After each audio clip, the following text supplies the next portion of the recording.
Hello students, आज हम पढ़ेंगे बीटा फंक्शन के बारे में। तो इस वीडियो में आपके बीटा फंक्शन के सारे कंसेप्ट्स क्लियर होने वाले हैं। So I hope you are ready with your pen and paper. So without wasting much time let us start this video. अब ये जो बीटा फंक्शन है, ऐसा ही एक फंक्शन हमने पिछले वीडियो में पढ़ा था जिसे हमने बोल दिया था गामा फंक्शन। और गामा फंक्शन की हमने डेफिनेशन भी देखी थी, जो क्या थी, जो थी gamma of n is equal to integration of 0 to infinite e raise to minus x raise to n minus 1 dx। और हमने ये भी बोला था कि ये डेफिनेशन करेक्ट कब होगी, जब n की वैल्यू 0 से बड़ी हो या n पॉजिटिव हो तब। तो गामा फंक्शन के जैसे ही बीटा फंक्शन की भी डेफिनेशन आएगी। तो बीटा फंक्शन की डेफिनेशन यहां पे मैंने लिख के रखी है, beta of m n is equal to integration of 0 to 1 x raise to m minus 1 into 1 minus x raise to n minus 1 dx। और ये डेफिनेशन कब करेक्ट होगी, जब m और n की वैल्यू ग्रेटर देन 0 हो। तो ये दोनों डेफिनेशन पे से एक चीज कंफर्म है क्या, कि गामा फंक्शन में सिर्फ और सिर्फ एक ही वेरिएबल आता था और बीटा फंक्शन में अब एक की जगह दो वेरिएबल आएंगे, m और n। ठीक है, अच्छा। तो बीटा फंक्शन जो है उसमें हम कुछ इक्वेशन देखेंगे जो आपको याद रखने होंगे। क्यों? क्योंकि गामा फंक्शन में भी हमने 3 इक्वेशन देखे थे जो आपने याद रखे थे, जिससे करके आप कोई भी न्यूमेरिकल सॉल्व कर लेते थे। उसी तरीके से बीटा फंक्शन में यहाँ पे ये एक डेफिनेशन का इक्वेशन आपको याद रखना है, और ये जो बीटा फंक्शन है उसके 2 फेमस इक्वेशन है, ये वाले, ये दोनों आपको याद रखने हैं। ठीक है, अगर आपके पास बीटा फंक्शन है तो उसे आप गामा फंक्शन में भी कन्वर्ट कर सकते हो। कैसे? यहाँ पे लिखा है बीटा फंक्शन किसका, mn का, इज इक्वल्स टू, ये क्या हो गया, gamma of n into gamma of n divided by gamma of m plus n। तो ये क्या बताता है, ये रिलेशन बताता है बीटा फंक्शन और गामा फंक्शन के बीच का। ठीक है, अब यहाँ पे जो मैंने बोर्ड पे इक्वेशन लिख के रखे हैं ये सारे, ये आप बोलोगे सर कुछ समझ में नहीं आया, तो मैं बोलूंगा कि मुझे भी कुछ समझ में नहीं आ रहा फिलहाल तो। ठीक है, अब कैसे समझेंगे ये सारे इक्वेशन, तो न्यूमेरिकल सॉल्व करेंगे तभी जाके ये सारे इक्वेशन के मतलब हमें समझ में आएंगे, कैसे इसे अप्लाई करना है वो भी समझ में आ जाएगा। तो न्यूमेरिकल से स्टार्ट करते हैं। तो फर्स्ट न्यूमेरिकल ले लेते हैं कि evaluate integration of 0 to 1 x divided by square root of 1 minus x raise to 5 dx। ठीक है, इसकी वैल्यू आपको फाइंड करनी है। तो कैसे करेंगे, तो सबसे पहले इसे थोड़ा सिंपल फॉर्म में कन्वर्ट कर देते हैं। कैसे? तो सॉल्यूशन करने जा रहे हैं, तो इसको सपोज बराबर i ले लेते हैं, i is equal to integration of 0 to 1, ये नीचे क्या है, स्क्वायर रूट में है, तो इसे हम क्या ऐसे लिख सकते हैं, 1 minus x raise to 5 whole raise to 1/2। अब ये पूरा टर्म ऊपर जाएगा तो माइनस 1/2 हो जाएगा, तो हम लिख लेते हैं x तो एज इट इज लिख लिया, और ये 1 minus x raise to 5 whole raise to 1/2 तो नहीं, लेकिन ऊपर जाएगा यानी माइनस साइन लगा देंगे। ठीक है, और बाकी क्या बचा, बाकी बचा dx। अब हम सोचेंगे ये गामा फंक्शन रिलेटेड है या बीटा फंक्शन रिलेटेड है। तो गामा फंक्शन में कौन से लिमिट्स थी, 0 टू इनफाइनाइट थी, और बीटा फंक्शन की डेफिनेशन में क्या है, 0 टू 1, तो यहां भी 0 टू 1 है।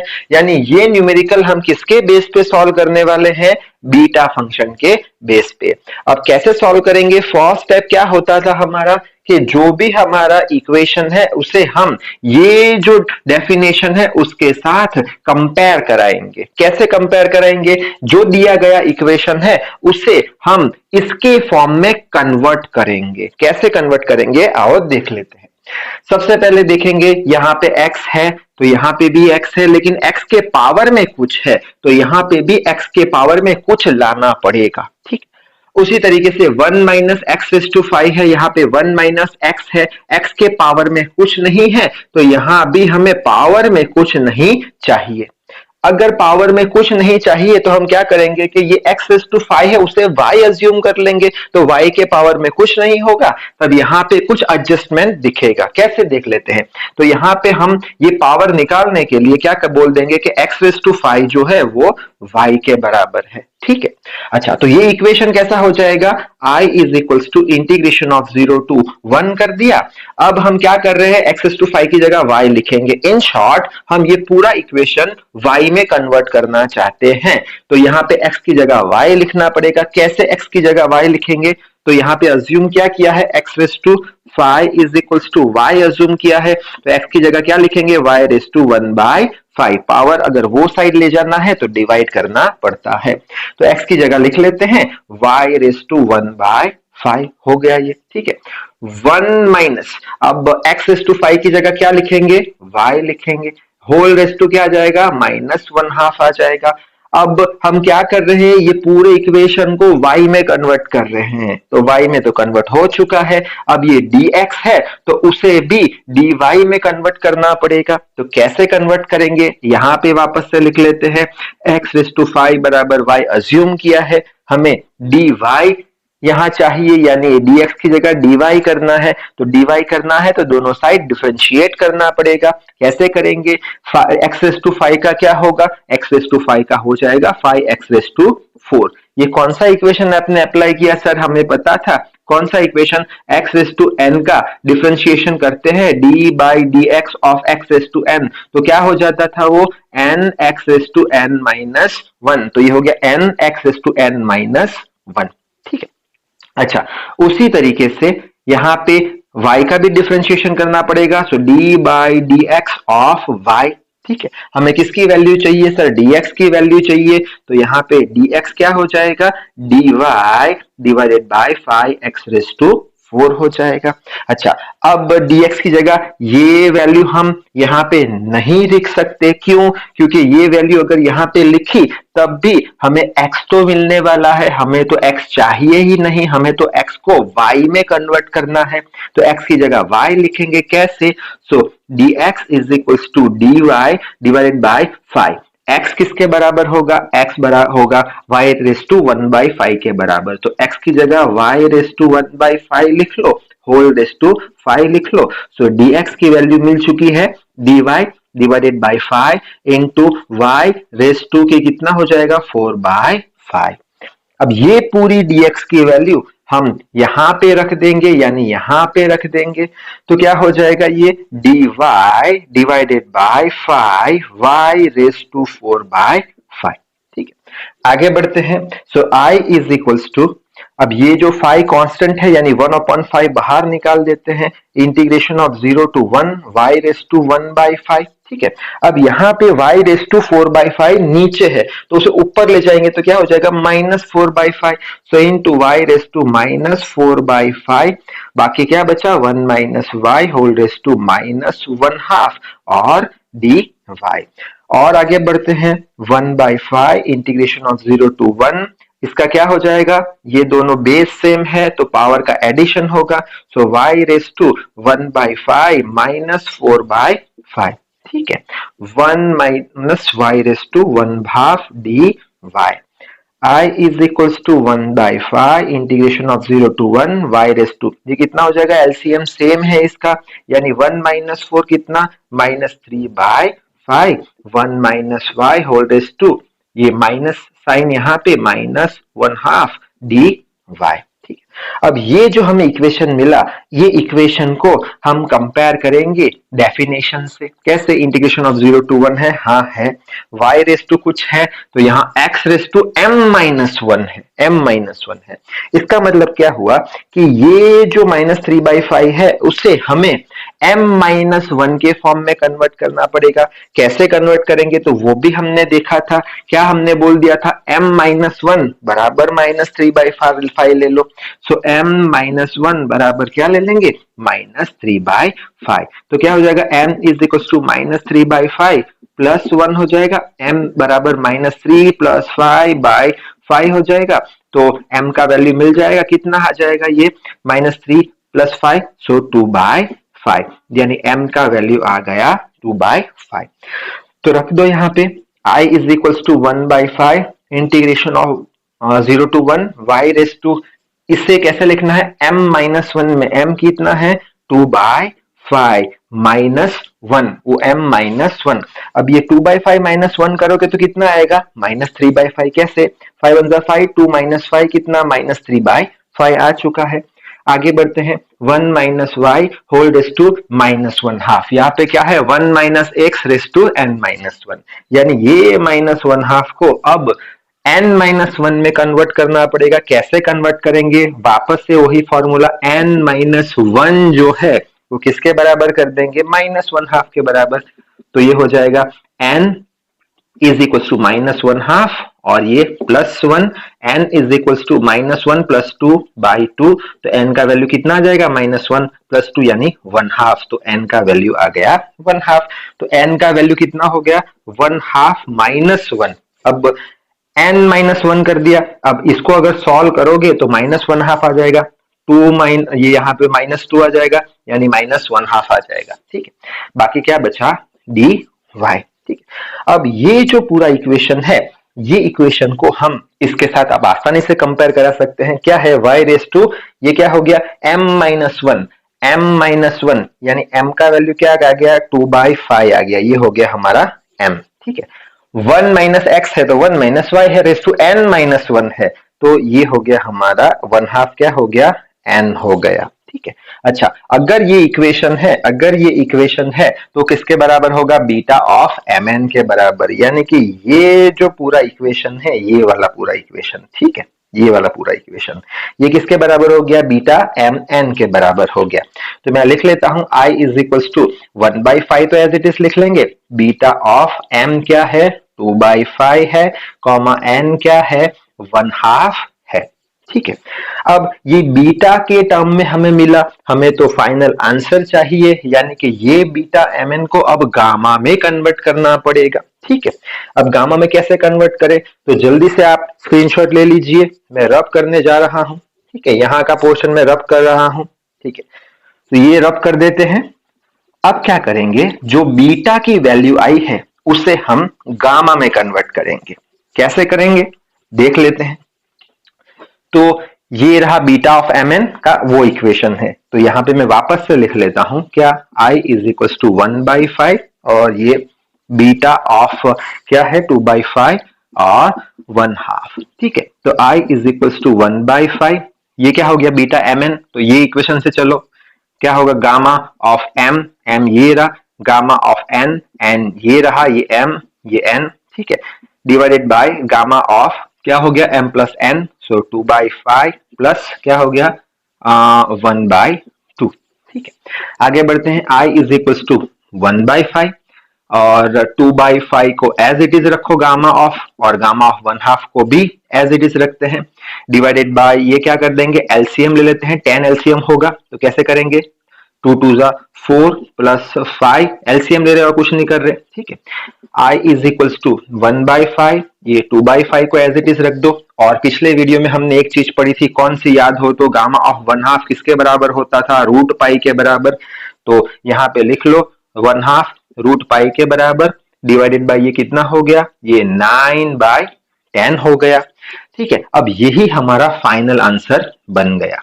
अब आप बोलोगे सर ये गामा ऑफ 2/5 को कन्वर्ट करो, गामा ऑफ 9/10 को भी कुछ कन्वर्ट करो, क्यों, क्योंकि हमारे पास एक इक्वेशन था, कौन सा, gamma of n+1 is equal to n gamma n था। ठीक है, अब सपोज करते हैं गामा ऑफ 2/5 को हमें कुछ लिखना है n गामा n में, तो ये 2/5 किसके बराबर अज्यूम करना पड़ेगा, n+1 के फॉर्म में। तो हम बोलेंगे कि n+1 इज इक्वल टू 2/5 है, तो n का वैल्यू मिल जाएगा 2/5 - 1, n is equal to 2 - 5/5, so n is equal to -3/5। n का वैल्यू कैसा मिला, n का वैल्यू मिला हमें नेगेटिव। ठीक है, ये डेफिनेशन कब करेक्ट है पूरी, जब n की वैल्यू ग्रेटर देन 0 हो तब। अगर ये नेगेटिव वैल्यू मिली तो इसका गामा हम ढूंढ नहीं पाएंगे, इसलिए हमने यहाँ पे ही स्टॉप कर दिया। उसी तरीके से 9/10 आप करोगे n+1 के फॉर्म में तो नेगेटिव आंसर आएगा, तो इससे करके यहाँ पे ही हम स्टॉप कर देते हैं। ये हमारा हो गया फाइनल आंसर। जल्दी से स्क्रीनशॉट ले लो, नेक्स्ट देखते हैं। पिछले न्यूमेरिकल की हेल्प से ये फर्स्ट इक्वेशन और ये सेकंड इक्वेशन क्लियर हो चुका होगा। अब ये थर्ड इक्वेशन क्लियर करने की कोशिश करते हैं, तो उसके लिए यहाँ पे एक न्यूमेरिकल लिख के रखा है, तो इसे सॉल्व करते हैं। तो कैसे सॉल्व करेंगे, तो सबसे पहले इसे सिंप्लीफाई करते हैं। कैसे, तो सॉल्यूशन करते हैं। सपोज आई अज्यूम कर लेते हैं, I is equals to integration of 0 to pi by 2। अब ये क्या है, स्क्वायर रूट है, स्क्वायर रूट यानी 1/2, और tan थीटा का इक्वेशन क्या आता है, sin theta by cos theta. तो tan थीटा की जगह मैं लिख लेता हूं sin theta by cos theta, square root में है यानी ये होल रेस टू 1/2 कर दिया इसका d थीटा।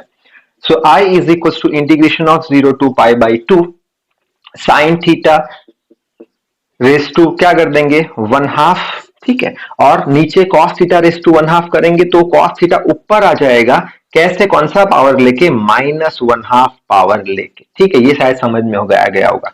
ये क्या है, sin थीटा रेस टू 1/2 है, ठीक है, और डिवाइड में क्या है, cos raise to 1/2 of theta है, ठीक है। अब ये ऊपर जाएगा तो माइनस पावर में आ जाएगा, तो ये कुछ इक्वेशन आ जाएगा, ठीक है। अच्छा, अब चेक करते हैं कि ये 0 टू पाई बाय 2 वाली लिमिट है, तो ये जो इक्वेशन नंबर 3 है हमारा, कौन सा, ये वाला इक्वेशन, ठीक है, तो इसमें 0 टू पाई बाय 2 है, तो यहाँ भी 0 टू पाई बाय 2 है, साइन का टर्म है, कॉस का टर्म है, यहाँ भी साइन का टर्म है, कॉस का टर्म है, ठीक है।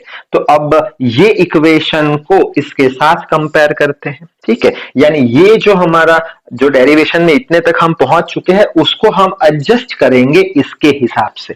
कैसे एडजस्ट करेंगे देख लेते हैं। सबसे पहले 2 आगे चाहिए, यहाँ पे 2 आगे नहीं है, तो हम क्या कर देंगे, 2 से डिवाइड और 2 से मल्टीप्लाई कर देंगे। So I is equals to 2 से डिवाइड 2 से multiply integration of 0 to pi by 2, ठीक है। ये क्यों किया हमने, क्योंकि यहाँ पे 2 है, तो अब तो 2 आ चुका है, डिवाइड का भूल जाओ, 2 तो आ चुका है अब, ठीक है। आगे बढ़ते हैं। अब साइन रेस टू कितना है, 1/2 है, यहाँ पे कितना है 2m-1 है, इसका मतलब 1/2 को अब हमें कन्वर्ट करना पड़ेगा 2m-1 में। अब कैसे कन्वर्ट करें, तो उसके लिए हमेशा एक चीज याद रखना, कौन सा, जो हम करते आए हैं, 2m-1 बराबर क्या लिख लो, 1/2 लिख लो, तो यहाँ पे मैं लिख लेता हूं 2m-1 बराबर 1/2 लिख लो, ये जो पावर में है वो इसके बराबर है, तो m की वैल्यू मिलेगी कैसे, जैसे कि ये हो गया 2m is equal to 1/2 plus 1 चला गया, 2m is equal to 1 plus 2 LCM आ गया, ये 2m इज इक्वल टू 3/2 आ गया, और ये m इज इक्वल टू 3/4 आ चुका है, m का वैल्यू 3/4 मिल गया। तो यहाँ पे 2 इंटू 3/4 -1 लिख लेते हैं, तो यहाँ पे 2, ये यहाँ पे देखो 2, m का वैल्यू क्या है 3/4 -1 लिख लेंगे ऑफ थीटा। अब अगर आप ऐसा लिखते हो तब क्या 1/2 आएगा, आ जाएगा, कैसे चेक कर लेते हैं, कैसे, तो ये कितना हो जाएगा, यहाँ पे चेक कर लेते हैं, 2 3 6/4, 6/4 माइनस कितना है, -1 है, तो ये कितना हो गया 6 - 4, एलसीएम लिया 4, ये कितना हो गया 2/4 हो गया, ये 2/4 यानी ये कितना हो गया 1/2 हो गया, तो ये 1/2 आ चुका है, ठीक। आगे बढ़ते हैं, ये क्या है cos, अब ये क्या है -1/2 है, और यहाँ पे क्या है 2n-1 यानी -1/2 को 2n-1 में कन्वर्ट करना पड़ेगा।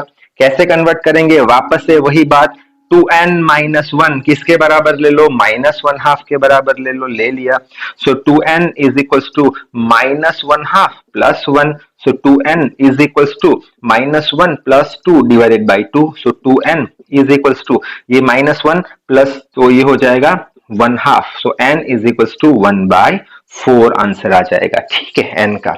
तो यहाँ पे क्या कर देंगे हम 1/4, ठीक है, 1/4 n का आंसर है, तो ये 2n-1, सो ये हो गया 2n-1 theta into D theta.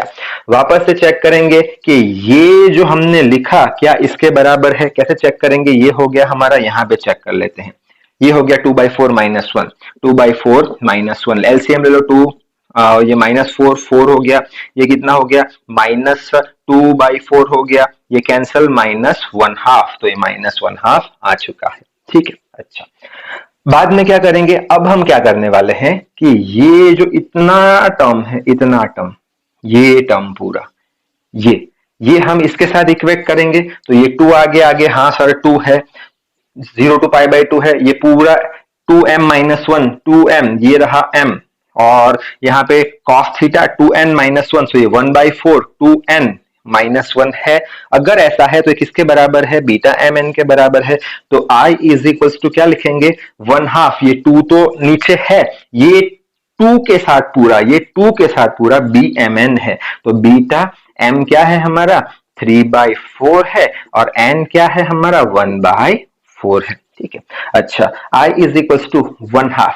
अब ये बीटा है तो हमें उसे गामा में कन्वर्ट करना पड़ेगा, कुछ वैल्यू चाहिए, बीटा को गामा में इस तरीके से कन्वर्ट करते हैं। तो क्या कर देंगे, ये हो गया m, ये हो गया n, तो वहां देखते जाना क्या करोगे। सबसे पहले गामा ऑफ m, ठीक है, into gamma of n divided by gamma of m plus n। ठीक, अच्छा आगे बढ़ते हैं। I इज इक्वल्स टू 1/2, ये कितना 3/4 एज इट इज रखते हैं, 1/4 भी एज इट इज रखते हैं, ये एलसीएम 4 तो ये हो गया 4/4। अब इसको हम एक्सपांड नहीं कर रहे हैं, क्यों, क्योंकि हमें पता है कि अगर n+1 के फॉर्म में कन्वर्ट करते हैं तो इसका इक्वेशन n गामा n आता है और n की वैल्यू हमेशा ग्रेटर देन 0 होनी चाहिए, तभी हम सॉल्व कर सकते हैं। अगर ये सपोज 3/4 है, इसे हमें n+1 के फॉर्म में कन्वर्ट करना है तो क्या करेंगे, n+1 इज इक्वल्स टू क्या ले लेंगे 3/4। सो n इज इक्वल्स टू 3/4 -1 हो जाएगा। सो n इज इक्वल्स टू 3 - 4/4 हो जाएगा, n आ जाएगा -1/4। अब n का वैल्यू आया माइनस में आया, यानी ये एक फॉर्मूला यूज नहीं कर सकते, यानी कि यहां तक ही हमें छोड़ देना है इसे। उसी तरीके से अगर 1/4 का करोगे n+1 के फॉर्म में तो भी माइनस आएगा। अच्छा आगे बढ़ते हैं। I is equals to 1/2 gamma 3/4 gamma 1/4, ये फाइनल आंसर क्यों, ये क्या हो जाएगा हमारा 4 कैंसिल, गामा ऑफ 1 1 आ जाता है, तो ये हमारा हो गया फाइनल आंसर। ठीक है, तो इसका मतलब ये इक्वेशन भी आपको समझ में आ गया, फर्स्ट न्यूमेरिकल से ये दो इक्वेशन समझ में आ गए। ठीक है, अभी आखिरी इक्वेशन रहा है, तो जल्दी से स्क्रीनशॉट ले लो। आखिरी न्यूमेरिकल देख लेते हैं। Solve integration of 0 to infinite x³ 1 + x raised to 5 1 + x whole raised to 10 dx। तो सबसे पहले इसका तो कुछ सिंप्लीफिकेशन कर देते हैं। कैसे करेंगे, तो सॉल्यूशन देखने जा रहे हैं। यहाँ पे हम ले लेते हैं ये पूरा वैल्यू बराबर I is equal to integration of 0 to infinite, इसको यहाँ पे मल्टीप्लाई करेंगे, फिर यहाँ पे मल्टीप्लाई करेंगे, तो क्या हो जाएगा x³ इंटू 1 x³, फिर क्या हो जाएगा प्लस, ये क्या हो जाएगा x रेज़्ड टू 3, यहाँ पे मैं कर देता हूं, ये x raised to 3 into x raised to 5, तो क्या हो जाएगा x रेज़्ड टू 3 + 5, सो ये हो जाएगा x रेज़्ड टू 8 हो जाएगा। ये x³ x raised to 8 divided by 1 + x whole raised to 10 dx। ठीक है, अच्छा अब क्या कर सकते हैं, अब इसको सेपरेट करके देखते हैं, कुछ बात बनती हो तो कैसे, कि I is equals to integration of 0 to infinite, ये हो गया x³ के डिवाइड में 1 + x whole raised to 10 dx plus integration of 0 to infinity, अब इसको दे देते हैं x raised to 8 divide by 1 + x raised to 10 dx। क्या किया, कुछ नहीं किया, सेपरेट, ये इसके नीचे दे दिया प्लस करके ये इसके नीचे दे दिया। क्यों ऐसा किया, क्योंकि हम ये जो पूरा एक्सप्रेशन है उसको हम इसके साथ कंपेयर कराने वाले हैं।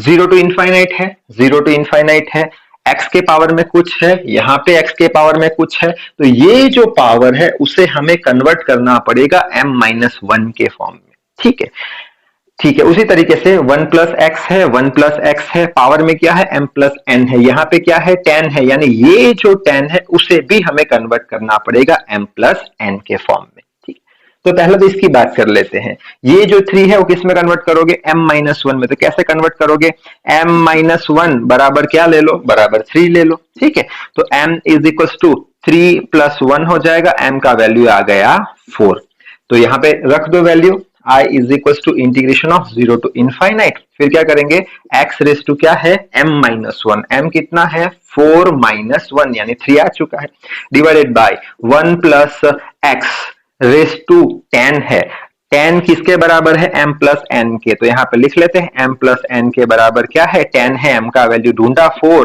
n is equal to 10, so n की वैल्यू मिल जाएगी, 4 यहाँ जाएगा तो 6। ठीक है, तो n 6 आ गया, तो m + n 4 + 6, तो यहाँ पे लिख लेते हैं 4 + 6 करोगे 10 आ जाएगा। ठीक है, अच्छा dx plus integration of 0 to infinite, ऐसे ही यहाँ पे भी देख लेंगे, ये m-1 को ये जो 8 है उसको इसके टर्म में कन्वर्ट करना है, तो m-1 बराबर 8 हो जाएगा। तो यहाँ पे लिख ले m-1 बराबर 8, सो m इज इक्वल्स टू कितना हो जाएगा, 9 हो जाएगा। तो यहाँ पे लिख ले x रेस टू 9-1, सो 9-1 8 आ गया, divided by 1 plus x raise to क्या करना है, m प्लस n। तो क्या बोल देंगे, m प्लस n बराबर 10 है, तो यहाँ पे लिख ले m प्लस n बराबर 10, m का वैल्यू 9 प्लस n बराबर 10, सो n कितना आ जाएगा, 9 जाएगा तो 1 आ जाएगा, तो n का वैल्यू 1, m का value 9, m plus n, m का वैल्यू 9, n का value 1, 9 plus 1, m plus n, d of x। ठीक, अच्छा अब हम कंपेयर कर देते हैं simple. So i is equals to, ये पहले तो कंपेयर करते हैं इतना पोर्शन 0 to इनफाइनाइट, m-1 है, तो यहाँ पे ये हो गया हमारा m, ठीक है, divided by 1 plus x divide by 1 plus x, m plus n, तो ये हो गया हमारा m और ये हो गया हमारा n। तो इसको क्या लिखेंगे, बीटा mn के बराबर, तो ये बीटा m कितना है, 4 है, n कितना है, 6 है, हो गया, प्लस ये वाला जो है इसे भी हम अब इसके साथ कंपेयर कराएंगे, कैसे, x is to 9-1, यानी m क्या हो गया हमारा, 9 हो गया, m प्लस n, n क्या हो गया, 1 हो गया, ये किसके बराबर है, ये बीटा mn के बराबर है, m 9 है और ये 1 है। आप इसे 19 भी लिख सकते हो, 46 भी लिख सकते हो, इसकी एक प्रॉपर्टी है इसलिए, ठीक है, कोई फर्क नहीं पड़ेगा। आगे बढ़ते हैं, आगे कैसे बढ़े, i इज इक्वल टू, अब ये बीटा को किस में कन्वर्ट करना पड़ेगा, गामा में, गामा में कैसे, ये हो गया m, ये n, ये m, ये n, सिंपल वे है कैसे, gamma of 4 into gamma of 6 divided by gamma of 4 plus 6, plus इसको भी ऐसे ही gamma of m gamma of n divided by gamma of m plus n, ठीक है। आगे बढ़ते हैं, i इज इक्वल टू, अब क्या करेंगे इसका, हमें एक फॉर्मूला पता है, कौन सा, कि जो पिछले वीडियो में देखा था, n+1 हो तो क्या लिखते थे, n फैक्टोरियल, इंटीजर वैल्यू, ये सारी इंटीजर वैल्यू है, फ्रैक्शन में कुछ नहीं, तो n+1 में इसे कन्वर्ट करना पड़ेगा। अब डायरेक्टली लिख लेता हूं, n+1 में कैसे कन्वर्ट करेंगे, तो सर 3+1 हो गया, n+1, n का वैल्यू क्या आ गया, 3 आ गया, तो इसका वैल्यू आंसर क्या आएगा, 3 फैक्टोरियल, ठीक है। उसी तरीके से इसे भी n+1 में कन्वर्ट करते हैं, तो 5+1 में करेंगे, तो ये हो गया n, तो इसका आंसर आ जाएगा n फैक्टोरियल यानी 5 फैक्टोरियल, ठीक है। अच्छा, डिवाइड में क्या आया, ये आ गया 4 + 6 10, प्लस यहाँ पे वापस n+1, सो 8+1, आंसर 8 फैक्टोरियल, 1 का तो 1 हो जाएगा, गामा ऑफ 1 का, यहाँ पे भी 10 आ चुका है, ठीक। अच्छा, i is equal to, LCM क्या है, सेम है यानी 10 कर दो यहाँ पे, और ये कितना हो गया, 3 फैक्टोरियल, ये कितना हो गया, इंटू 5 फैक्टोरियल हो गया, प्लस ये कितना हो गया, 8 फैक्टोरियल हो गया, ठीक है। आगे बढ़ते हैं, 3 फैक्टोरियल को कैसे लिखते हो आप, 3 2 इंटू 1, 5 फैक्टोरियल को कैसे लिखते हो, 5 4 3 2, ठीक है, प्लस यहाँ पे प्लस कर देते हैं, 8 फैक्टोरियल को कैसे लिखते हो, 8 7 6 5 4 3 2 1, ठीक है, डिवाइडेड बाय, अब इसे किस में कन्वर्ट करना पड़ेगा, इसे कन्वर्ट करना पड़ेगा n+1 में, तो हो गया 9+1, इसका आंसर कितना आएगा, 9 फैक्टोरियल। 9 फैक्टोरियल अगर आप कैलकुलेट करोगे तो कुछ आएगा 362,880 के आसपास, ठीक है। तो i इज इक्वल टू, ये पूरा अगर आप सॉल्व करते हो तो अप्रोक्सीमेट ये आ जाएगा आपका 41,040 के आसपास, डिवाइड बाय 362,880, तो फाइनली i का आंसर ये सॉल्व करने पर 0.11 मिलेगा, ठीक है। तो यहाँ पे ये इक्वेशन भी आपको क्लियर हो चुका होगा। तो ये जो हमारा बीटा फंक्शन है उसके और ज्यादा न्यूमेरिकल प्रैक्टिस करना, तो इस वीडियो में बस इतना ही। So till then read hard, work hard, thank you very much.